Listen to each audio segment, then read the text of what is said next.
लोकसभा निवडणुकांच्या तोंडावर संजय निरुपम यांची मुंबई प्रदेशाध्यक्षपदावरून हकालपट्टी करण्यात आलेली आहे।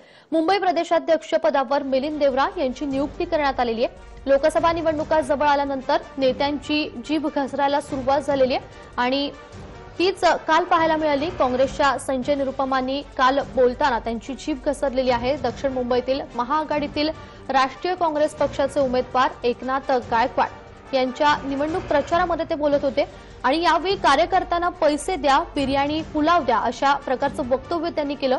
तर खास उत्तर भारतीयांनी निवडणूक काळामध्ये गावी जाऊ नये असं आवाहन देखील त्यांनी केलेलं आहे। निवडणुकांनंतर गावी जाताना तिकिटाचे पैसे एकनाथ गायकवाड देतील असं वक्तव्य त्यांनी केलं। त्यामुळे पक्षानं त्यांची हकालपट्टी केल्याचं बोललं जातंय। काल नेमकं काय आक्षेपार्ह विधान निरुपम यांनी केलं होतं पाहूया। जबरदस्त कैंपेन करेंगे, खूब सारा पैसा उठाएंगे। इतना पैसा तो हमारे पास नहीं है। गायकवाड़ साहब के पास थोड़ा बहुत है ज्यादा, वो तो संभालेंगे बेचारे। ठीक है ना, चले ना जरा सर्व कार्यकर्ताच्या जरा फार जरा आपण सर्वांना एकदम पैसे द्या, चांगला तेवढं जास्ती नाही मतलब तो चाहिए देना चाहिए, लेकिन जो पैसा बीजेपी वाले खर्चा करेंगे, शिवसेना वाले खर्चा करेंगे, हम आप टिक नहीं सकते।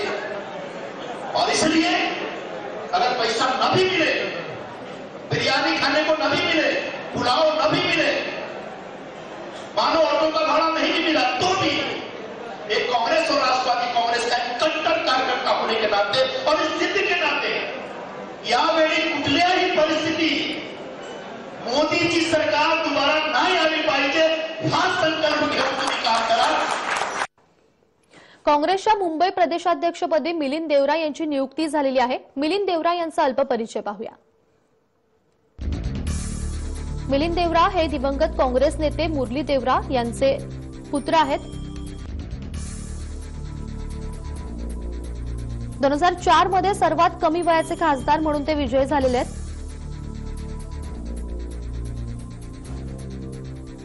तर 2 वेळा दक्षिण मुंबई मतदारसंघातून ते विजयी झालेले आहेत।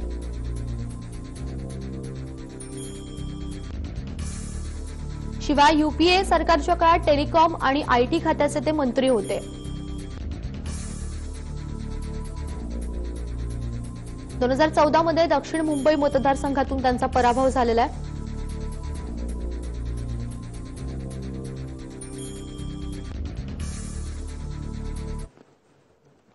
दरम्यान संजय निरुपम यांनी ट्विट करून मिलिंद देवरा यांची प्रदेशाध्यक्षपदी निवड झाल्यानंतर त्यांचं अभिनंदन केलेलं आहे। काँग्रेसतर्फे मुंबईतून उत्तर पश्चिम मतदारसंघातून उमेदवारी दिल्याबद्दल त्यांनी काँग्रेसचे राष्ट्रीय अध्यक्ष राहुल गांधी यांचे आभार देखील मानलेले आहेत।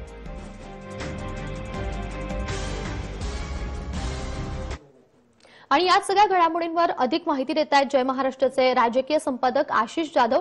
आशिषजी, काही दिवसांपूर्वी म्हणजे आता मिलिंद देवरा हे मुंबई प्रदेशाध्यक्षपदी त्यांची नियुक्ती झालेली आहे। काही दिवसांपूर्वी त्यांनी संजय निरुपमांबद्दल एक कौतुक कसं केलं होतं की वन मॅन आर्मी अशा प्रकारे ते बोलले होते आणि आज त्यांची नियुक्ती मिलिंद देवरा यांची नियुक्ती काँग्रेस प्रदेशाध्यक्षपदी झालेली आहे मुंबईच्या।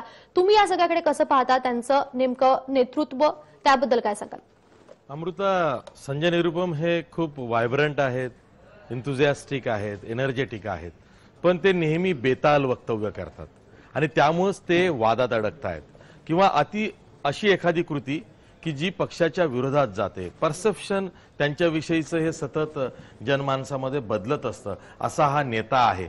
आता सुद्धा त्यांनी काल परवाकडे जे विधान केलेलं आहे, खास करून कार्यकर्त्यांच्या मेळाव्यामध्ये ते असं म्हणाले की ज्या उमेदवारांकडे पैसा आहे त्यांनी आपल्या कार्यकर्त्यांमध्ये तो वाटावा, जेणेकरून कार्यकर्ते हे पक्षासाठी जोमानं काम करतील। आणि मग त्या वक्तव्याचा इतका विपर्यास झाला, प्रसारमाध्यमांनी ती बातमी केली आणि मग ती बातमीच संजय निरुपम यांच्या अंगलट आलेली आहे। अति झालं आणि हसू झालं असा हा प्रकार संजय निरुपम यांच्या बाबतीत झालेला आहे। अखेर निवडणुकीच्या तोंडावरती मुंबईमध्ये जिथं काँग्रेसला समसमान संधी दिसते अशा वेळी संजय निरुपम यांना हटवून त्यांच्या जागी मिलिंद देवरा यांच्यासारखा सर्वसमावेशक नेता, मुंबई काँग्रेसमध्ये कायम गटातटांचं भांडणं राहिलेली आहेत। म्हणजे मिलिंद देवरा यांचे वडील मुरली देवरा यांचा एक गट पूर्वीपासून आहे, तो जे पक्षश्रेष्ठी आहेत हायकमांडच्या अगदी जवळ राहिलेला आहे।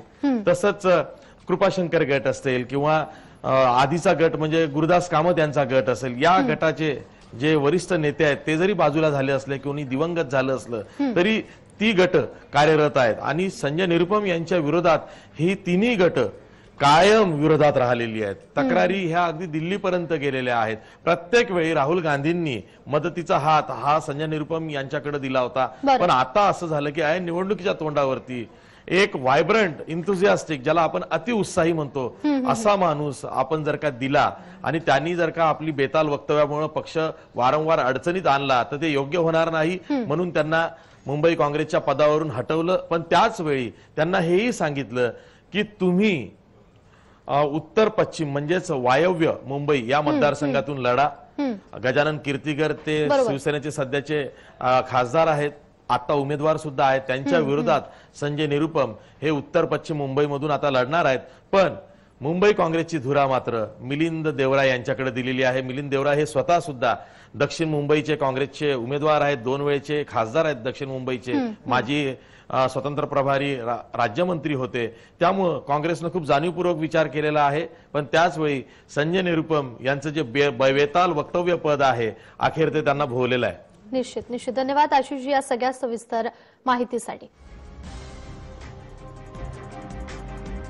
तर मिलिंद देवरा यांचं संजय निरुपम यांनी ट्विट करून स्वागत केलेलं आहे, अभिनंदन केलेलं आहे. त्याचबरोबर त्यांनी उत्तर पश्चिम मुंबईमधून उमेदवारी जाहीर झाल्याबद्दल काँग्रेसचे आभार देखील मानलेले आहेत. परंतु काल ज्या प्रकारे संजय निरुपम यांनी अत्यंत बेताल असं वक्तव्य केलं होतं त्याचे परिणाम आज पाहायला मिळतात आणि हे वक्तव्य त्यांना कुठेतरी भोवलेलं आहे. त्यांची मुंबई काँग्रेस प्रदेशाध्यक्ष पदावरून हकालपट्टी करण्यात आलेली आहे आणि त्या जागी मिलिंद देवरा यांची नियुक्ती करण्यात आलेली आहे.